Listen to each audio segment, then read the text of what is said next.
human.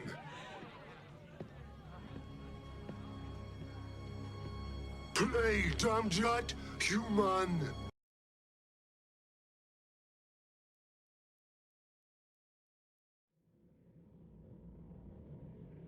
Hello again, my lovelies. Pirate Scum Gaming here with another great build review for you. Today we're going to be taking a look at my mixed Disruptor Beam Overload build, otherwise known as my pirate build. And what better ship to use a pirate build on than a genuine pirate ship?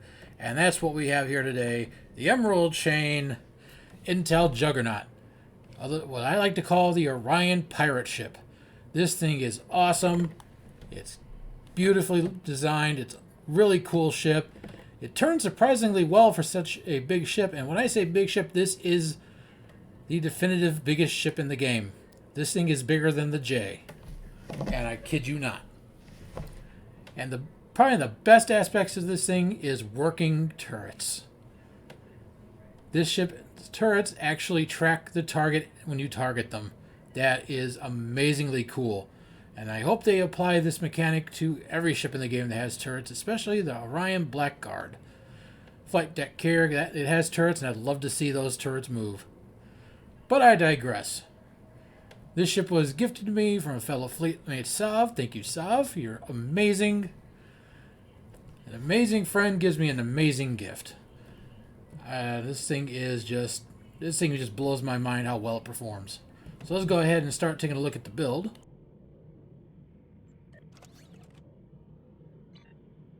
Okay, first up we have the Disruptor Wide Angle Dual Heavy Beam Bank. And because this is a wide angle, this works well for a broadsider build, and that's exactly what this ship is built to do. Because when you think pirate ship, you think broadsiding. Get alongside and blow your enemies straight to hell. And this ship does that in spades. This is part of the Lorca's Ambition set. As you can see, I am using all three pieces, and I'll be going over that set bonus momentarily. Next up is the Terran Task Force Disruptor Beam. This one is the Terran Task Force Reputation, and the reason I'm using this one is its massive 200% damage at 25% hull on your enemy. So as your enemy's hull decreases, the more damage this beam does. And everyone uses this beam because of that 200% executability. Next up is a beam I just happen to have laying around in my bank. The Coalition Disruptor Beam Array. Like I said, this is a pirate build. And pirates use just whatever junk they happen to find. And they make it work, and I made it work. I use this particular beam because of its to target, 2.5% chance, minus 20 disruptor resistance rating for 30 seconds. And it stacks up to 5 times. Now most your standard disruptors have a minus 10 all damage resistance rating. This one is specifically for disruptors, which makes this great to use on a disruptor build. And of course the Dark Matter Quantum Torpedo for the Lorca's Ambition set. This is a great all-around torpedo for either a torp boat or energy weapon boat. Irregardless, if you're not using this torpedo, you are doing yourself a disservice. Of course, we're using the standard Space Corps stuff. The Elite Fleet Intervention Protomatter Deflector for its bonus to crit severity and crit chance. Your Prevailing Innervated Impulse Engine from the Competitive Reputation for its flight speed boost upon using tactical abilities. And as you can see in my activation bar over there, I am using lots of tactical abilities. I have several tongue stops working. Several weapon firing modes, and that's what the Proxys Impulse Engine. The Mycelial Harmonic Matter Antimatter Warp Core. Now, the reason I'm using this particular core on this is it helps buff up your hull. And the reason I want that is so that you get the max benefit from Tyler's Duality. And I'll be going over that here in a little bit. Next up is the Tilly's Review Pending Modified Shield, also from the Discovery Rep. The reason we're using this one is your weapon attacks cause enemy shields to receive 15% increased damage for 10 seconds, based on shield power. So the more shield power you're using, the more benefit you're using off of this. But my shield power is set relatively a little bit lower than it, as you can see there. So I am just getting 15%, but that works out just fine. Next up is a Spiral Wave Disruptor Beam Ray, and the reason we're using this one because this is one of the best disruptor beams in the game. This particular beam ray unlocks when you either buy a Galor off of the exchange, or you get the Jem'Hadar Vanguard expansion pack that unlocks a Galor, and then you can get these. These weapons are pretty much have a couple of built-in damage mods here. This thing does extra damage, so that's why it makes it so powerful. I've used this on multiple builds and has yet to let me down. Next up, Noskin Disruptor Beam Array. Because hey, why not? Like I said, pirate ship, you use what you got. The Trilithium Enhanced Omnidirectional Phaser Beam Array. And the reason I'm using this is for its chance to gain 10% firing cycle haste for energy weapons. And as you all know, with beam overload, it slows down your firing cycle, so you got to speed it back up to get the max benefit. And this is helping me do that. And last but certainly not least, just a standard crafted disruptor beam. Nothing special here. Just an omnidirectional phaser, disruptor. Okay, for devices, I'm using the Temporal Negotiator. This is a great all-around oh shit button. Bridge Officer Power Recharge. Reduced by 50%. This is in case all your abilities are on cooldown and you need to get your stuff quickly. Punch this and that resets all the cooldown timers. Next up, Energy Amplifier. Not much to say about this one. This unlocks at level 10 of your beam R&D. Reactive Armor Catalyst. This is a mission drop from Broken Circle. Once you obtain this, you can then make these ad infinitum via your engineering R&D. Deuterium Surplus, I've gone over this one a couple of different times already, so I'm not going to go over it again. Basically, it's evasive in a can, as they like to call it. This is I tend to use this to get around from the left to the right side if either my evasive or my emergency power to engines is unavailable. You have your Lorcator, or Lorca's Custom Fire Controls. This is from the Discovery Reputation. You're using this for the crit chance it gives you, the bit of weapon power, but what you're using it for is the massive shield pen at about 158 Starship shield pen. And as we all know, the quicker that we get through the shields, the quicker we hit the hull, the quicker the enemy dies. And we have the Bio-Neural Infusion Circuits. This is one of the older consoles in the Lobby store. Still good. Very reliable. And I highly recommend you guys get this one as soon as you're able to. But if you can't, wait for a Lobby sale. Because, hey, why pay full price? And the reason is for its hull capacity, Starship control expertise, a little bit of that, and its sizable 26% crit severity. Next up is Immolating Phaser Lance. This thing hits hard as hell. This is an amazing console. It's part of the meta beam. It's pretty much the meta anything anymore. This comes off the Deimos Pilot Escort.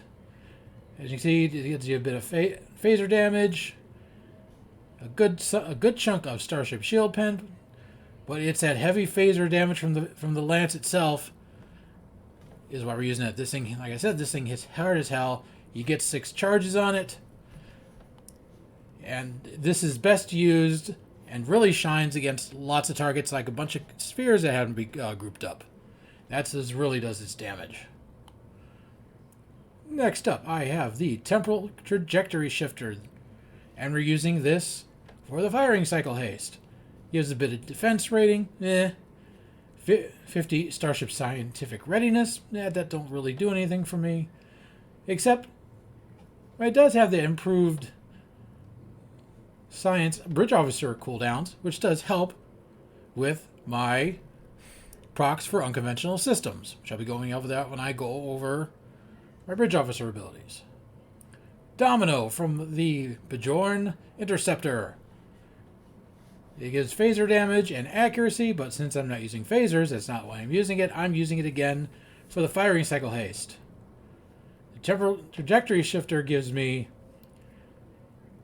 weapon firing speed hasted by 50%, ability cooldowns hasted by 20%, and the Domino gives me 25% firing cycle haste. So that's quite a sizable amount of firing cycle haste between these two. I have the DPRM, one of the best consoles in the game. This comes from the Atlas Prototype Dreadnought, or if you were lucky to obtain it via the exchange before the faction walls came tumbling down. The only way to get this now is to get the Atlas, and yeah, well, I hope you have deep pockets because it's expensive.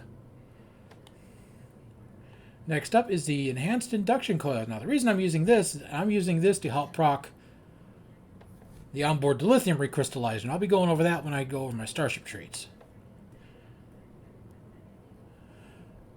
And tactical consoles, pretty standard here. Disruptor locators, and an exploiter, because hey, why not? Alright, so let's go ahead and look at my specializations. Same old. Intel primary, temporal operative secondary. Skill tree has not changed. Take this time now if you wish to pause, take a screenshot of this so you can implement it on your own. Okay, moving on. Let's take a look at traits.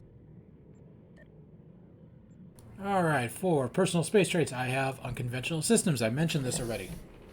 Unconventional systems help shave off recharge time for universal consoles. And seeing as Enhanced Induction Coil, Temporal Trajectory Shifter, Domino, Immolating Phaser Lance, those are all universal consoles. So, the sooner those are up, the sooner the better. And let me go, when I go over my bridge officer abilities, I will talk about the procs for this.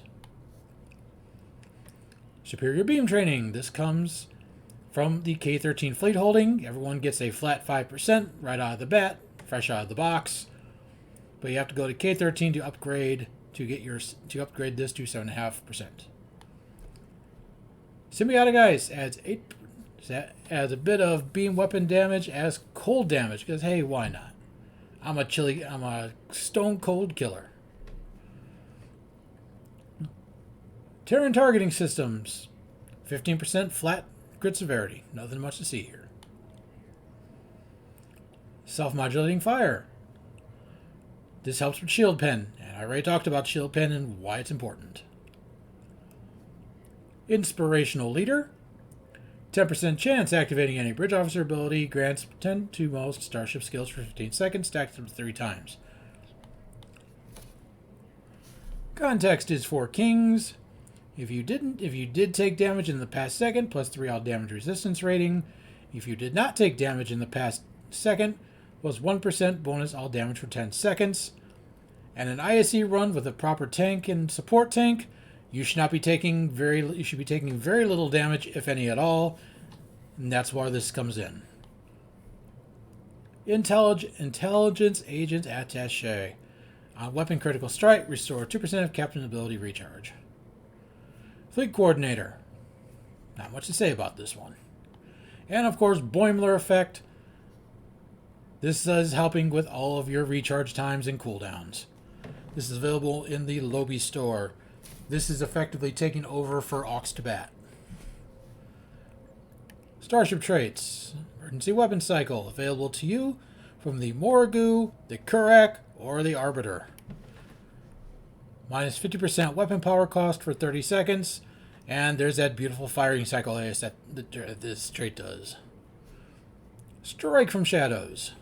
Decreases threat gen by 60%. It's kind of important when you're trying to DPS.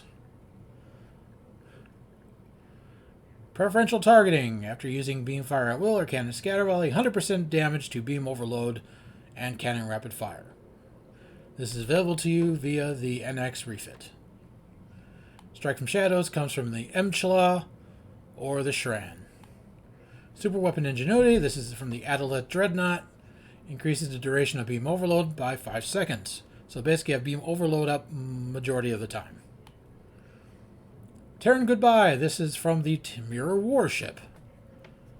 When you defeat a foe, 25 accuracy rating and 5% crit chance for 20 seconds. Effect stacks up to 3 times. That's pretty decent amount of crit chance you're getting off of this. Next up is the Ruin of Our Enemies. This is probably the most expensive thing on this ship. This comes from the Discovery Miracle Flight Deck Cruiser, or the Discovery D7. When you defeat a foe, plus 3% bonus all damage for 20 seconds, then this stacks up to 100 times. Yes, you're not reading an error. That is right. It stacks up to 300, stacks up to 100 times. And every 5th defeat, minus 15% recharge time to bridge officer abilities over 5 seconds. This is an amazing, amazing trait. And it's just a pity that it's stuck on a very, very expensive ship. Alright, Space Reputation. We have Tyler's Duality. This gives you crit chance based on your hull capacity with a maximum of 7.5% at 200,000 hull capacity. So that's how you can see why I'm using Warp Core and other consoles that help buff up my hull capacity to get the maximum benefit on this. And there's something else you can use. Ablative Prototype Juggernaut. You can buy this on the exchange, or if you've done the duty officer mission, you can make it yourself. So let's see what happens. Right now, as you can see, I'm standing at a flat 5.9%. So let's go ahead and activate that Ablative Juggernaut and see what happens.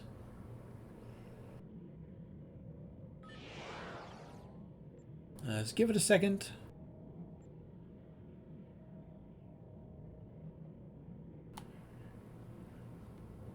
There it goes. As you can see, this jumped up to 6.6% crit chance. That's a sizable increase from where it was. So that is why you want your hull. You can get your hull capacity as high as possible without sacrificing DPS to get the maximum benefit from this trait. This is Discovery Rep, by the way. Advanced Targeting Systems from the Dyson Rep. Not much to say about this one. Magnified Firepower from the Gamma Reputation. Again, not much to say about it. Precision for the crit chance. And Controlled Countermeasures. A little over 9% bonus energy weapon and projectile damage against controlled targets. If you're doing an ISE with a controller, you're going to have some controlled targets. So yeah, this is a great all-around trait to use for that instance. This is from the Temporal Rep. This is New Romulus, in case I forgot to mention it. Alrighty, now we've taken a look at that. Let's go ahead and take a look at my bridge officer stations. Okay, so let's talk about unconventional systems. Viral Impulse Burst 1, Tractor Beam, Scramble Sensors, Photonic Shockwave, and Emit Unstable Warp. These are all my Yukon procs. Now when you activate these abilities, it triggers the Unconventional Systems trait, which then shaves recharge time off of your Universal Consoles. So you'll see during the run, here they are. Right here. These are my Yukon procs right here. You'll see me hitting these as fast as they come off cooldown. You'll see me punching these so I get my Universal Consoles back up. Other than that, I am using emergency powered weapons for emergency weapon cycle. Overwhelm emitters to foe 40% of damage as shield drain. And like I said earlier, the sooner the shields are out of the way, the sooner you're hitting the hull, the sooner they die. Torpedo spread to get around the dark matter dissolution. The main event, Beam Overload 3. Attack Pattern Omega 3. This helps me turn this ship a little better because this ship does have some turning problems.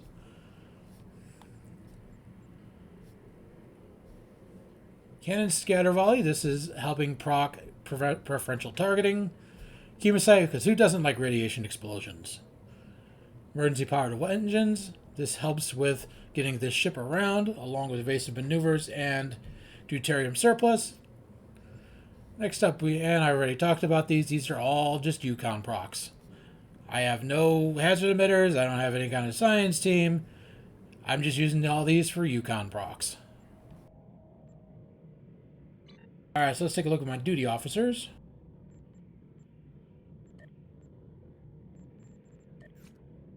Okay, we have old 2447 here, which helps with power levels.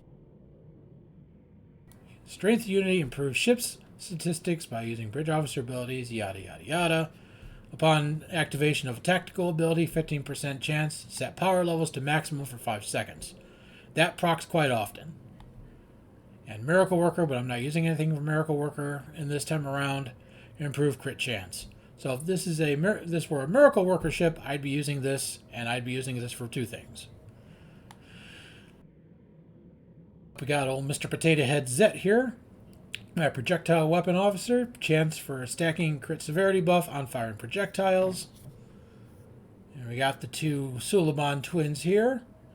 These guys are for a chance for beam overload to cause all attacks against the target to gain 35% shield pen. And there's that lovely shield pen. Here is my Tholian Space Warfare Specialist. Space increased damage versus Borg. Because, who doesn't like extra damage against the Borg, right? And my Emergency Con Officer. Recharges evasive maneuvers when emergency powered engines is activated. This helps me use those 2 abilities quite often. And I've already shown you guys how this works, but for all new viewers, let me show you how this works. So let's go ahead and hit evasive maneuvers. Moving.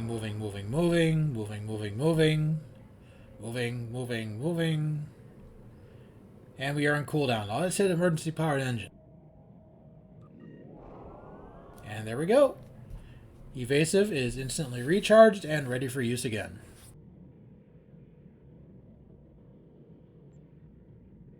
Alright, that pretty much covers it for the build, so let's go and take a look at some beauty shots of this thing.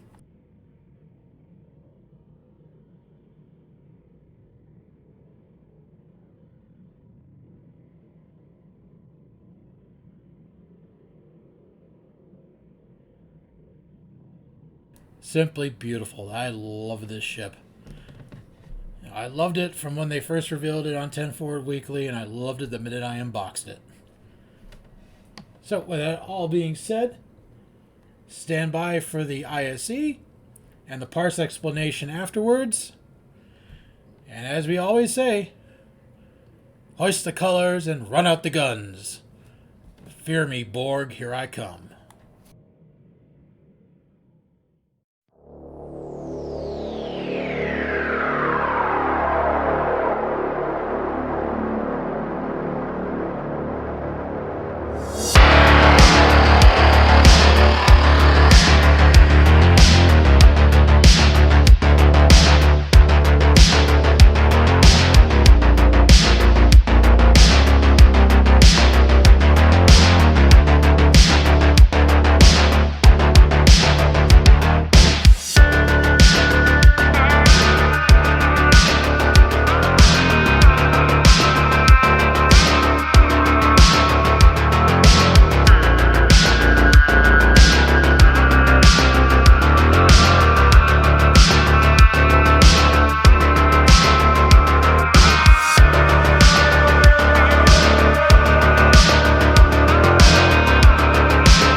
Okay, and we are back from that awesome ISE run. That was a take no prisoners ISE if I've ever seen one.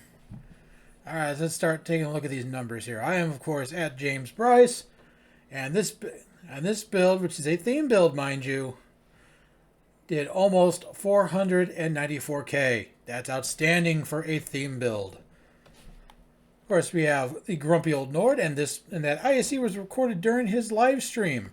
So if you guys haven't checked out Grumpy Old Nord on Twitch yet, what the hell are you waiting for?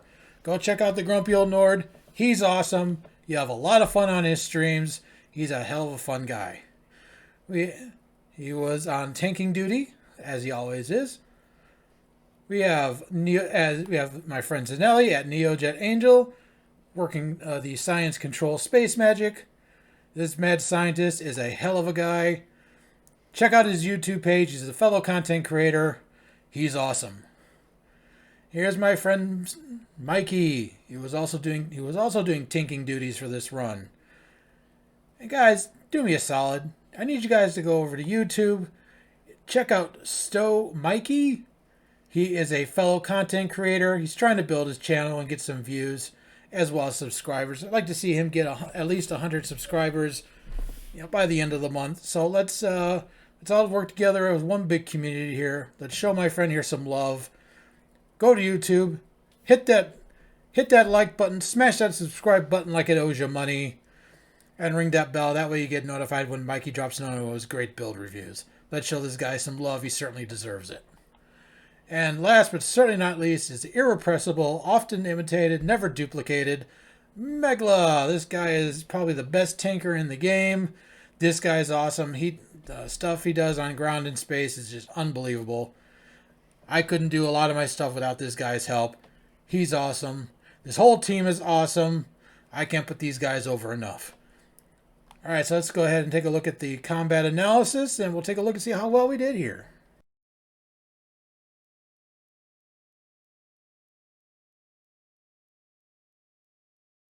Okay, we have Bowel Anti-Proton Array. I don't know how that got on there because I'm not using that.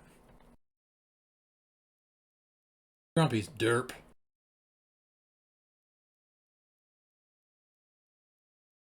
Alright, here's mine. Talk about brain fart. Good lord. Quart low, what can I say? Alright, we have the Terran Task Force Disruptor Beam on Overload 3. This guy had a max one hit for almost 495K. That's really good. But, as usual, the Disruptor Wide Angle Dual Heavy Beam Bank outshined it and get a max one hit of just about 515K. And as you know by watching a lot of my other build reviews, I've often said it, this particular weapon here is going to be your heaviest hitting weapon. This thing hits very, very hard. If you're not using it, you're doing yourself a disservice. Coalition Disruptor Beam Array here did very well for itself, I think. Same, this is my Omni. Again, did fairly well for itself. The Trilithium even did well. And I don't have any kind of phaser things on this. Well, outside Domino, but that's neither here nor there. Spiral Wave did fairly well. Noskin Beam did actually very well. I'm kind of surprised with that, considering I can't re-engineer it to maximize it. Same with the Trilithium. I got just a little under 50K radiation explosions. Emulating Phaser Atlans did fairly well for itself, as well as my Dark Matter Quantum. And since most of those tanks on were support tanks, that's what that salvo is. So yeah, a theme build was just a bunch of different disruptors, some of them not even optimized. Did almost 494K. That's outstanding for a theme build. And like I said before, this is not something that I'm going to try to DPS with. This is a pure fun theme build. So, I highly recommend this ship. Yes, it does take a little practice learning to pilot it because this is the biggest ship in the game, like I said.